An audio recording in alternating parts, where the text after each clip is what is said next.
Assalamualaikum warahmatullahi wabarakatuh. Selamat sore Bapak Wahyu selaku dosen mengampu mata kuliah Metodologi Penelitian. Izinkanlah saya untuk memperkenalkan diri terlebih dahulu. Perkenalkan saya Adisa Amalia Firdausma dengan NIM 2181133409 dari kelas B D4 Administrasi Perkantoran.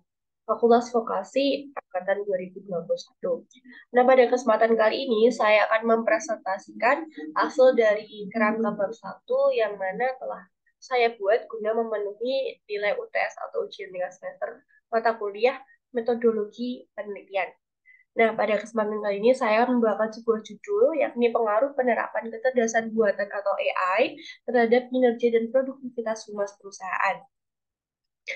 Nah, selanjutnya ada bagian-bagian yang akan saya sampaikan. Yang pertama itu ada sebenarnya bab 1, yakni dari pendahuluan, yang mana terdiri dari A, latar belakang masalah, B, identifikasi masalah, C, pembatasan masalah, D, rumusan masalah, E, tujuan penelitian, dan yang F, ada manfaat penelitian.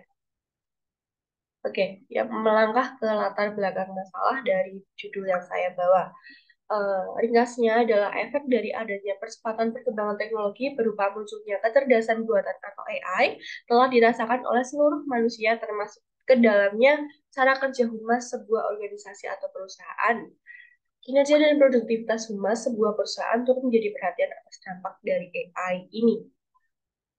Nah, pada sebenarnya dalam rangka menjembatani perusahaan dengan kepentingan luar, muncul bagian perusahaan yang dikhususkan untuk melakukan tugas tersebut, yakni bidang public relation atau PR atau humas atau hubungan masyarakat. Nah, kinerja perkantoran atau perusahaan tidaklah mungkin lepas dari adanya peran humas yang secara langsung menjadi garda terdepan masyarakat dalam penilaian perusahaan. Dikutip dari Smith tahun 2017 menyatakan bahwa public relation is not secretive. It works best transparently in the light of day, often working with journalists and others to present its message. Yang mana artinya adalah humas bukan sebuah rahasia, namun bekerja sama dengan berbagai pihak untuk menyampaikan pesan. Dan dari kutipan tersebut itu dapat disimpulkan bahwa humas memegang peranan yang krusial dan signifikan dalam penyampaian pesan perusahaan. Dan melihat prospek, kini cara kerja humas juga perlahan mengalami percepatan perkembangan. Batas-batas dunia hampir sudah tidak terlihat lagi sebab semuanya terasa bebas dan seolah-olah tanpa ada dinding menghalang. Bahkan ruang dan waktu pun dapat ditembus dengan mudah tanpa mempertimbangkan banyak hal seperti biaya. Hal tersebut tidaklah lepas dari adanya perkembangan teknologi yang semakin hari semakin melampaui kemampuan manusia.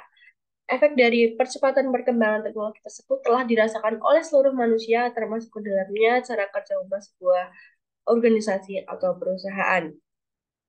Nah, contohnya saja kita bisa melihat bahwa uh, di dunia perkantoran, perusahaan, terlebih pada bagian humas itu sudah mulai menggunakan AI atau kecerdasan buatan yang mana diterapkan pada beberapa aktivitasnya.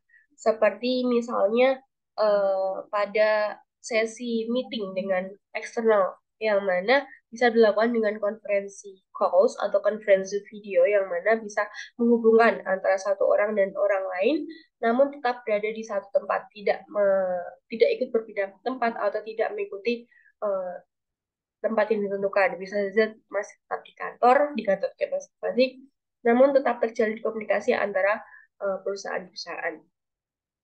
Kemudian, humas menjadi bagian dari sebuah perusahaan dengan aktivitas pokok menjalankan fungsi komunikasi terlebih dengan eksternal.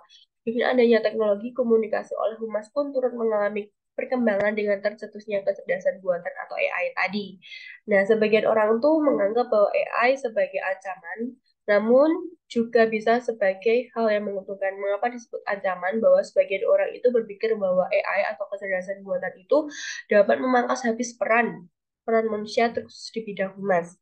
Namun di sisi uh, tersebut, sisi sebelumnya adalah sisi yang memberatkan atau dirasa berdampak negatif. Namun di sisi menguntungkan, AI atau kecerdasan buatan ini dapat meringankan pekerjaan manusia.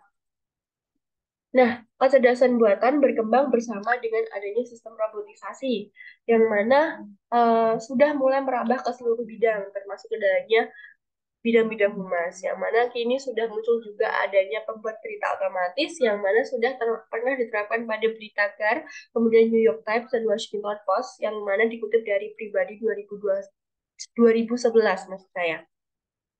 Nah, mengapa hal tersebut bisa terjadi itu sebab AI sudah dirancang untuk mempermudah kehidupan manusia dengan tingkat cakap kerja lebih lama dan juga efektif, bahkan dapat bekerja selama 24 jam tanpa henti. Fenomena ini tentunya sangat meringankan pekerjaan manusia di bidang humas.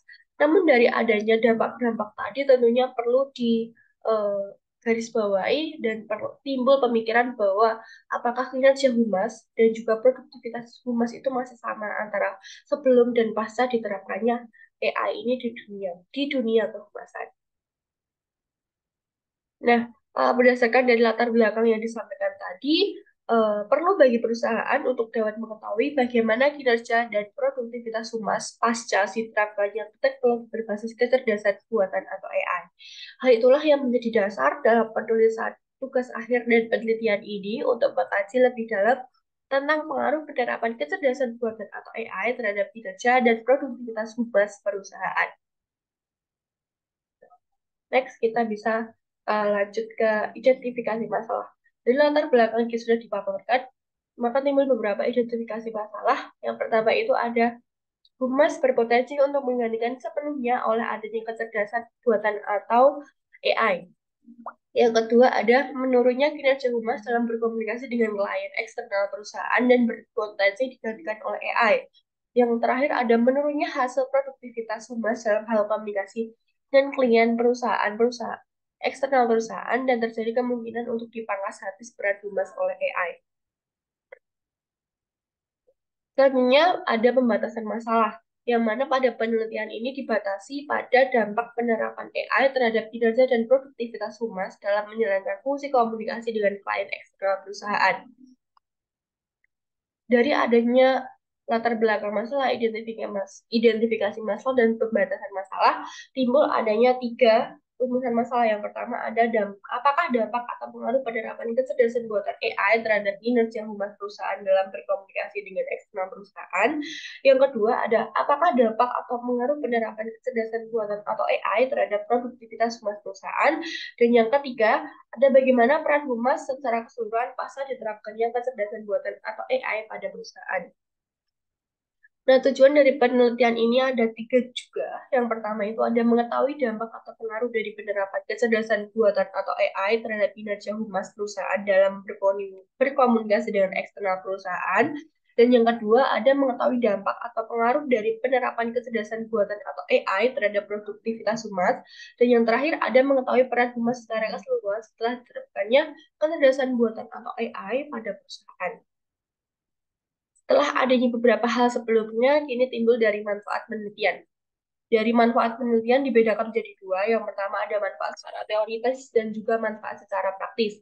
Manfaat secara teoritis itu dari penelitian ini adalah dapat memberikan gambaran pengetahuan mengenai pengaruh atau dampak diterapkannya kecerdasan buatan atau AI terhadap kinerja dan produktivitas sebuah perusahaan kepada pembaca. Dan yang kedua ada manfaat praktis dari penelitian, yakni membantu dalam memberikan gambaran akan peran humas perusahaan di era digitalisasi, yakni pada penerapan kecerdasan buatan atau AI pada humas akan dapat turut serta mengikuti perkembangan teknologi guna mengikuti era dunia yang serba cepat ini. Mungkin itu bab satu yang dapat saya sampaikan. Atas kurang dan lebihnya saya mohon maaf apabila terjadi salah kata dalam penyampaian. Sekian dari saya, Anissa Amalia Widakusuma. Wassalamualaikum warahmatullahi wabarakatuh. Selamat sore.